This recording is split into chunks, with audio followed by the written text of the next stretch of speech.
Padre, Hijo y Espíritu Santo. Cuando vamos a la palabra de nuestro Dios, encontramos la unidad que mantiene la deidad. El concilio celestial luchando para que usted y yo podamos encontrar salvación. Y esta semana, en el comentario de la lección de escuela sabática, podemos ver este gran énfasis que se da en esa relación, en ese propósito, en esa unidad que mantiene la deidad, el Padre, el Hijo y el Espíritu Santo. ¿Cuáles son las funciones que cumplen cada una de ellas? ¿Existe qué tipo de relación con el asunto del plan de salvación? Esto y más veremos en este comentario de la lección de escuela sabática. Bienvenidos y comencemos.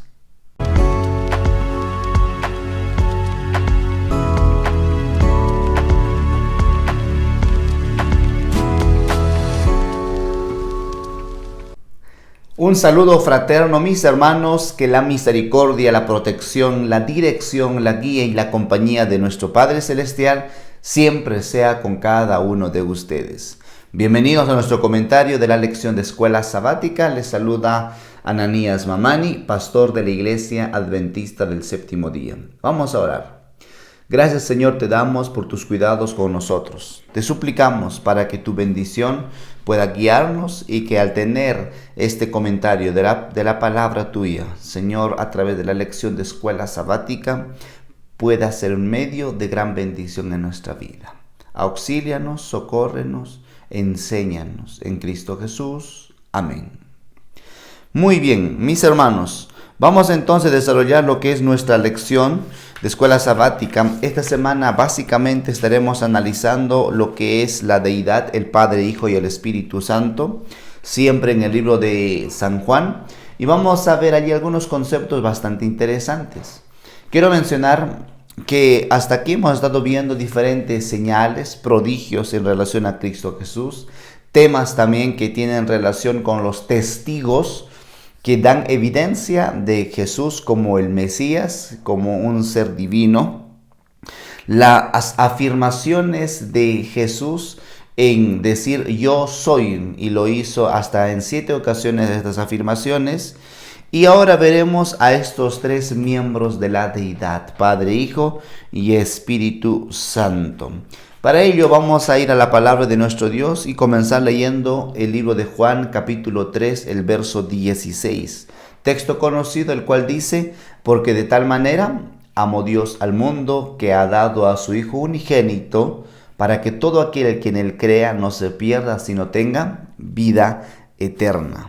Otro texto bíblico lo podemos encontrar en el libro de Juan, capítulo 5, el verso 22, el cual dice en la palabra de nuestro Dios: porque el Padre a nadie juzga, sino que todo el juicio dio al Hijo. Juan, capítulo 6, el verso 32. Y Jesús les dijo: de cierto os digo, no os dio Moisés el pan del cielo, mas mi Padre os da el verdadero pan del cielo.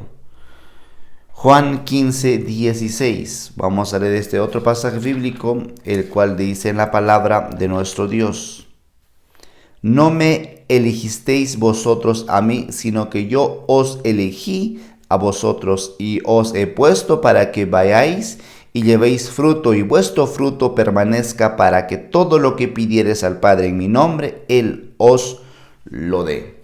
Y podríamos ir mencionando más pasajes bíblicos, mas en estos textos leídos podemos encontrar un asunto bastante interesante. Estos versos presentan la estrecha relación que hay entre el Padre y el Hijo. Existe una relación claramente marcada. Es decir, hay una unidad de pensamiento, de propósito, hay una unidad de buena relación pensada para que el ser humano pueda encontrar salvación. El Padre y el Hijo tienen un contacto íntimo con nuestro mundo, una profunda participación. Lo tuvieron desde el inicio de la creación del universo. La deidad siempre existió, es Dios. De tal modo que podemos hallar en este concepto de que hay un equilibrio de relación que mantiene. Pero ¿qué funciones son las que ella desempeña? ¿O qué tipo de relación más podemos encontrar aquí? Lo cierto es que cuando el ser humano cayó en pecado, entonces vino el plan de salvación, de redención, y Jesús vino a ser encarnado para venir a dar su vida por nosotros. Dios encarnado. Génesis capítulo 3, el verso 7 y 9 relata el escenario cuando el ser humano se encuentra en un estado de pecado y saben que se encuentran desnudos, que es característica propiamente de la vergüenza que sienten por haber pecado. Dios busca y le dice, ¿dónde estás tú? La iniciativa viene del Padre, viene de la deidad buscando al ser humano caído. Y cuando se rompe esta relación que existía entre Dios y su creación, Dios y sus criaturas, entonces tiene que existir un plan, y a ese se le conoce el Consejo de Paz, donde se habla para que se haga un plan de cómo el ser humano iba a encontrar salvación. Se ejecuta ese Consejo de Paz al venir Cristo Jesús a este mundo. Juan 1:14 dice, y el Verbo se hizo carne y habitó entre nosotros. Un miembro de la deidad se hizo hombre, se hizo ser humano y vino a declarar la gloria de Dios, vino a poder someter la muerte bajo el dominio de sí mismo, porque estaba viniendo el que tiene existencia en sí misma de vida. Pero cuando viene a ser humano, tiene que mantenerse fiel, porque la paga del pecado es muerte. No tiene que haber pecado en aquel encarnado para que pueda haber oportunidad de vida eterna. Por eso la palabra en Hebreos capítulo 3 encontramos con total claridad diciendo en la palabra de nuestro Dios. Capítulo 4 es esta, verso 15, 16, donde menciona de que Jesús vino a este mundo y no cometió pecado alguno. De tal modo que en Jesús, aquel que se despojó a sí mismo como Dios, Filipenses 2:7, se hizo carne, se hizo hombre, habitó entre nosotros, no cometió pecado, murió, resucitó, ascendió al reino de los cielos, y por eso hoy nosotros podemos encontrar vida eterna a través de Cristo Jesús. La salvación entonces viene por medio de Jesucristo. Esa relación que en el inicio existía y se rompió por causa del pecado, ahora viene Jesús para reconciliar al hombre con el cielo, con Dios. Bueno, pasamos a la otra parte donde podemos encontrar ahora conocer al Hijo significa conocer al Padre. ¿Quieres conocer al Padre? Entonces conocer al Hijo es clave. ¿Cómo es esto? La Biblia nos relata de un Jesús amoroso, misericordioso, también un Cristo Jesús recto, firme, un Jesús que cuando miraba al ser humano miraba con ojos de amor y de compasión. Hay tanto que aprender, pero así como Jesús lo presentó, así también lo es el Padre. Podemos ver algunos pasajes bíblicos. Vamos a comenzar leyendo en el capítulo 7 y veamos lo que dice el verso 16 en la palabra de nuestro Dios. Jesús le respondió y dijo, mi doctrina no es más sino de aquel que me envió. Es decir, Jesús no viene a hablar una nueva doctrina, sino viene a hablar la misma doctrina que hay relación entre la deidad. Juan 8:38 dice la palabra, yo hablo lo que he visto cerca del Padre, y vosotros hacéis lo que habéis visto cerca de vuestro Padre. Es decir, no habla por sí mismo Jesús cuando dijo, mi reino no es de este mundo. Si yo ordenase, mi Padre podía enviar hasta legiones de ángeles para defender. Es decir, Jesús expresa aquí que hay una relación con su Padre, pero también expresa este asunto de que Jesús vio algo que ninguno más otro ha visto. la gloria, el poder, la majestuosidad, el honor, la sabiduría, lo exaltado. Qué cosa fascinante y maravillosa el que Jesús vio, mismo que el Padre también. Capítulo 14, verso 10, dice la palabra: ¿Tú crees que yo soy en el Padre y el Padre en mí? Las palabras que yo os hablo no las hablo por mi propia cuenta, sino que el Padre que mora en mí, Él las hace. Es las del Padre. O sea, ¿qué nos habla aquí el texto bíblico? Que existe esa relación de Jesús con el Padre, y Jesús es un claro representante de Dios, aquí, del Padre, aquí en la tierra. Jesús mismo proclama entonces que el Padre fue quien lo envió. Jesús mismo proclama que hay una relación con el Padre. Jesús proclama de que si habla, no habla por cuenta propia, sino en completa armonía con la deidad. Veamos el verso 23 ahí mismo. El que me ama, a mi palabra guardará, y mi Padre le amará, y vendremos a él y haremos morada con él. Mira ahora que usa ese sentido plural. Vendremos, haremos. Guarda la palabra de nuestro Dios. Veamos otro pasaje, capítulo 15, el verso 1. Yo soy la vid verdadera y mi Padre es el labrador. Verso 9. Como el Padre me ha amado, así también yo os he amado. Permaneced en mi amor. Qué cosa fascinante. Verso 10. Si guardareis mis mandamientos, permaneceréis en mi amor, así como yo he guardado los mandamientos de mi Padre y permanezco en su amor. Mis amados, podemos seguir leyendo más textos bíblicos. Lo que encontramos aquí es que Jesús vino a ser la voluntad del Padre, una clara relación, armonía con el Padre.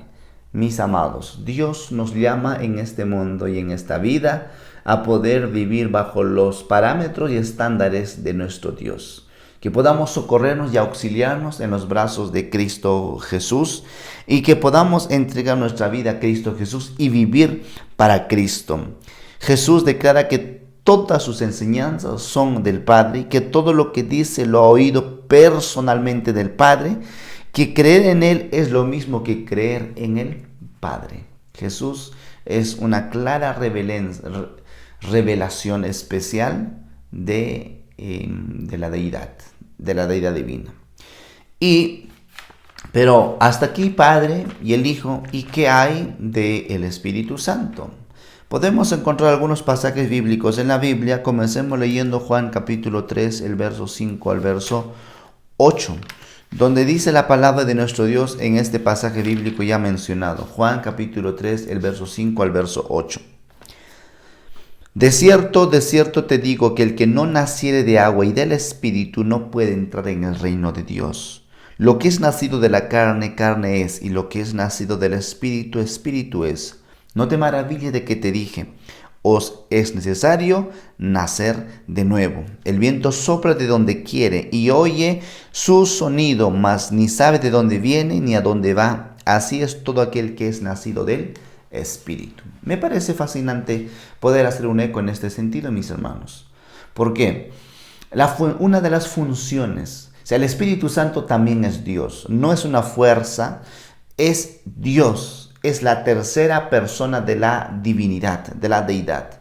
Y en ese sentido podemos encontrar que el Espíritu Santo nos lleva a una experiencia del nacimiento para el reino de los cielos.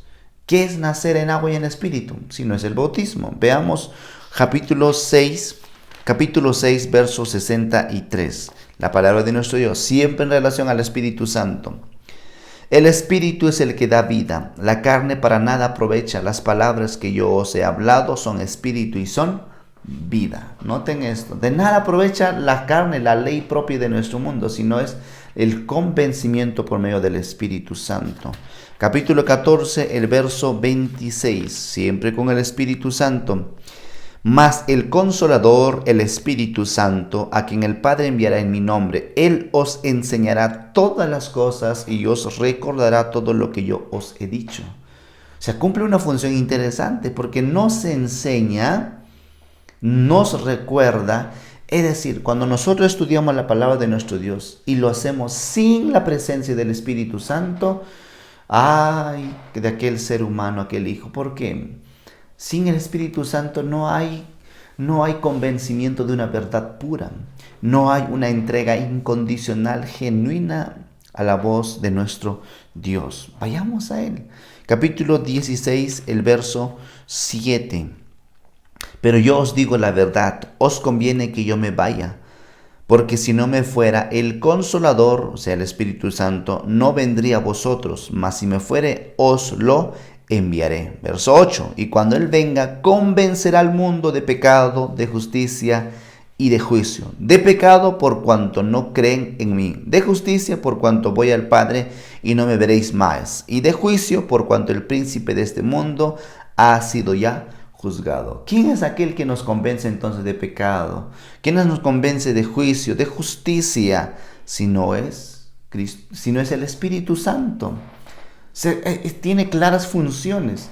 La función del Padre, creador del universo, ¿verdad? Su designio, los planes preciosos, como el que tiene el control de todo el universo. Jesús como nuestro Redentor y Salvador. El Espíritu Santo como quien convence de pecado.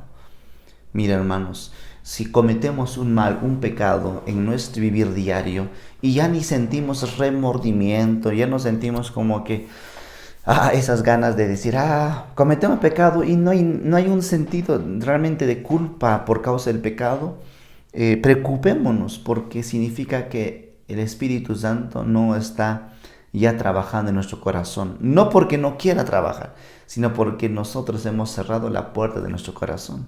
No permitimos, por eso el pecado imperdonable es contra el Espíritu Santo. ¿Qué significa esto? Que hemos cerrado nuestra puerta a que nadie más, o sea, de la deidad, de manera especial el Espíritu Santo, penetre en nuestro corazón para ablandar nuestro ser en las cosas espirituales.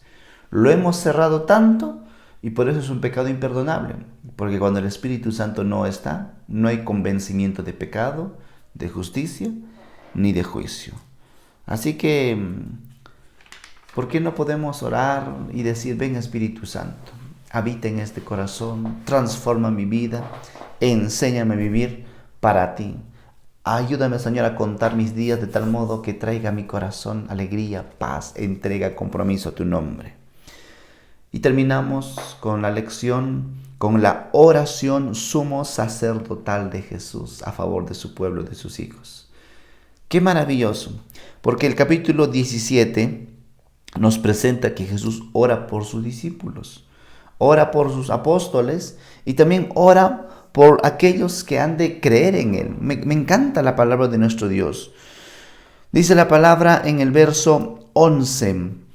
Y ya no estoy en el mundo, mas estos están en el mundo, y voy para ti, Padre Santo, a los que me has dado, guárdalos en mi nombre, para que sean uno, así como nosotros. Está orando a Jesús, es una oración preciosa de por sus discípulos. Padre, que sean uno, que no se separen.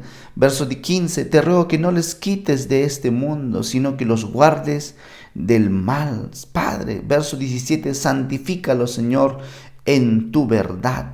Guárdalos en tu nombre, que haya unidad así como nosotros y tú somos uno. Qué cosa fascinante, ¿verdad, mis hermanos? Verso 21, para que todos sean como uno, como tú, oh Padre, en mí y yo en ti, que también ellos sean uno, para que el mundo crea que tú me enviaste. Mis hermanos, qué lindo. Porque muchas veces solo enfocamos tal vez el sentido también de la unidad que hay entre el Padre y el Hijo y la unidad que se manifiesta. Sin embargo, también podemos encontrar aquí algo interesante que se llamaría el amor incondicional de la divinidad a favor de nosotros. Que esta oportunidad usted levante su vida, su ser completo, mira al cielo y encuentra que hay un amor supremamente grande de Dios obrando a favor de usted, que Él desea ver su salvación, su entrega para el reino de los cielos. Jesús está en sus últimas palabras casi, antes de la crucifixión, dejaría pronto este mundo y la acompaña con sus discípulos, pero no va solo, hace una oración especial. Mis hermanos, Qué lindo saber que también Jesús oró por nosotros, Jesús clamó por nosotros, Jesús intercedió por nosotros para que también podamos ser en un espíritu de unidad, de entrega, de fortaleza en Cristo Jesús. Le animo a que usted pueda leer el capítulo 17, realmente hay tantas cosas preciosas, maravillosas que encontramos en este texto bíblico. Queridos, el Consolador está con nosotros.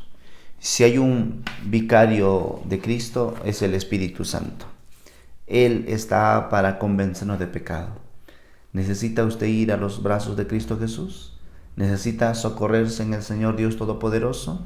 Vayamos a Él, auxiliémonos en Cristo Jesús, entreguemos nuestra vida a Él, pidamos perdón si hay pecado, que lo tenemos, que no nos vayamos a acostar en nuestra cama, ir a dormir sin haber reconciliado nuestra vida a través y por medio de Jesucristo, en el convencimiento del Espíritu Santo en nuestra vida, e ir al Padre Celestial.